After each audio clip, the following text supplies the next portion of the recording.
Good night. It's 3 a.m., and as usual, any sound gets in the way of my attempts of getting any rest, no matter how many pills I take. I'm writing this so my experiences get stuck somewhere different than in my mind. Medical advice. To anyone who may find and read this, mind that there is no other reason behind it. I mean no harm to anyone. I can only advise you to stop reading. However, if you do after this point, consider yourself warned. It was a rainy day back then, just like tonight.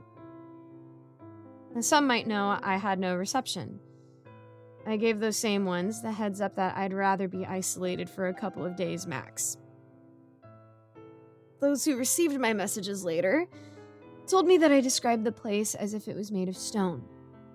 I can't remember, but apparently I said that the wooden building was like frozen in time. I used those exact words. The lights inside were on. Although it was a rather dark day, I messaged my friends saying that they were a bit of an overkill, a detail that the detectives took note of during the first interrogation. I got so many questions asked about my conversation with the so-called receptionist, the man I made the booking with, and I can't remember what that exchange went like. I remember, however, that something was off about his voice. His tone and attitude were also weird. I can't really describe it because, again, I struggle to remember. But it was awkward. I don't know if it was due to the distortion, but what struck me as so weird about his voice was how reminiscent of mine it was. As soon as I stood in there, my concern became the smell. I can still smell it now. I can do so through the chlorine, the cleaning products, and the air freshener of my room, because it's nowhere out there, but it's inside my head. My friends told me that I sent messages about how there was no one in reception, and about that stench. I blamed it on the toilet on the first floor, as the door was open and it was a short meter and a half from the desk. I can't remember about that last bit, but how I wish I could forget that awful smell. They also told me about the TV. That TV. A horror movie was on when I reached out to ring the bell. From that moment on, the memories became clearer, to my dismay.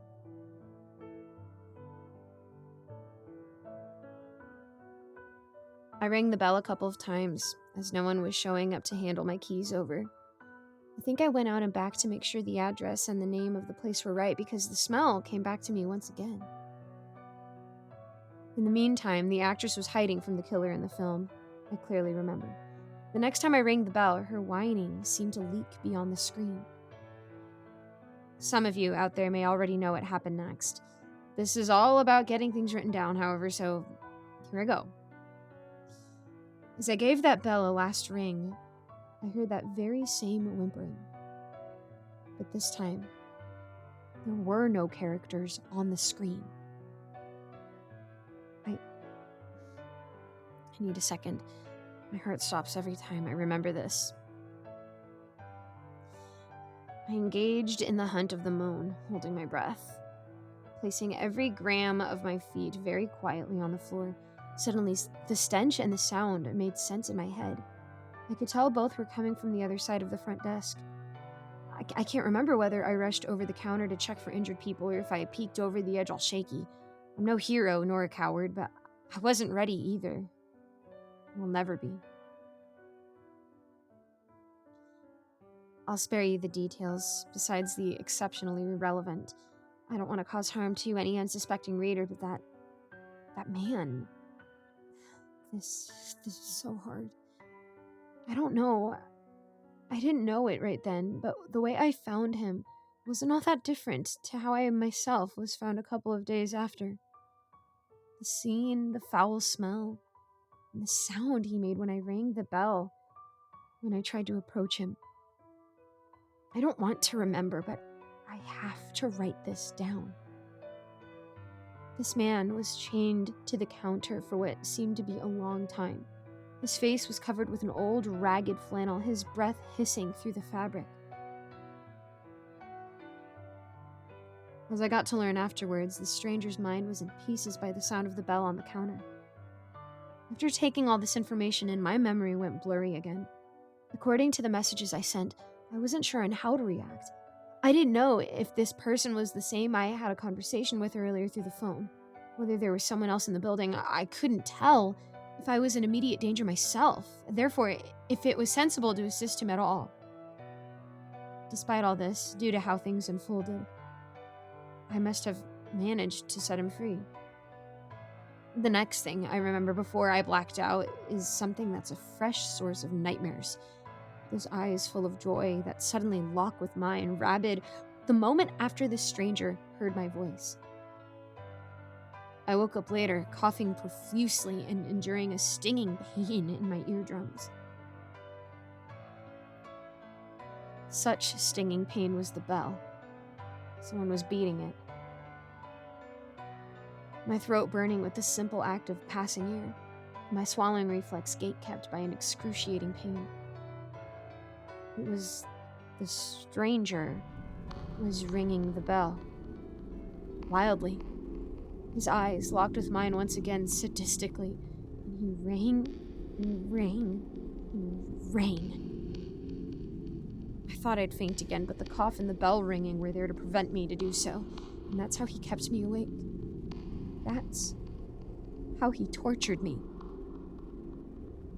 I know that they say it was a couple of days before they found us, but that bell kept me from any kind of rest for what felt like months, and it will keep on ringing in my head, waking me up once and again, no matter how far away it is now, sitting in silence. The stranger made an attempt of escape on my own car. Made an attempt of escape with my own car. They told me that they found it, crashed it a few curves ahead. He was found alive but unconscious a couple of meters from the accident. My friends have been leaking me information about the case. I was told that the stranger was taken to a hospital and then to a mental health facility due to his poor mental state.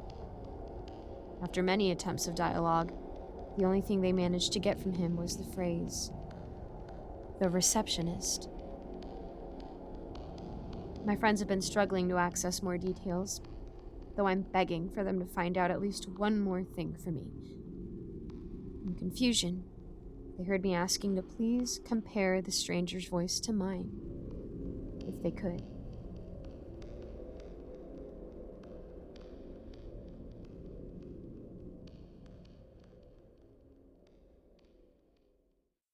Thanks so much for listening, guys. A quick shout out to my patrons.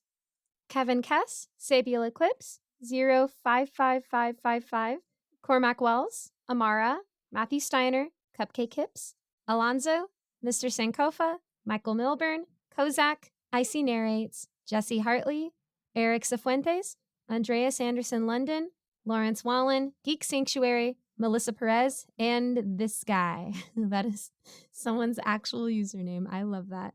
Thanks again so much for watching, guys. If there's anything you would like me to pray for, I would love to know how I can be praying for you. I hope you have a nice day, and I'll see you in the next video.